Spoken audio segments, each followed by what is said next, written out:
जय जोहार, प्रणाम आप सबला। और सोशल मीडिया में अनाप शनाप कमेंट बिल्कुल मत करो। अमलेश मोर भाई है, अमलेश मोर रिश्ता बहुत अच्छा है, तो मैं यही चाहूँ हमारा जो रिश्ता है वो बिल्कुल बरकरार रहा है।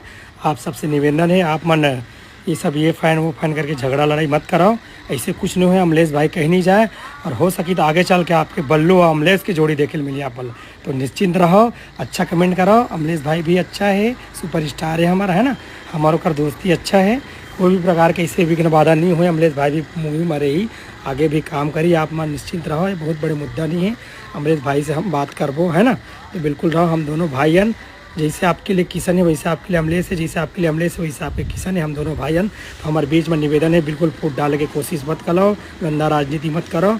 अब कुछ न भी कुछ हो जाए, हम छत्तीसगढ़िया भाई मिल के रेबो, वो हमारा भाई है ना, हम छत्तीसगढ़िया भाई भाई, तो ऐसे बिल्कुल कुछ बात नहीं है। आप सबसे निवेदन है, ये मुद्दा उतने ज़्यादा मत फैलाओ, आप सबसे हाथ जोड़ के निवेदन है भैया।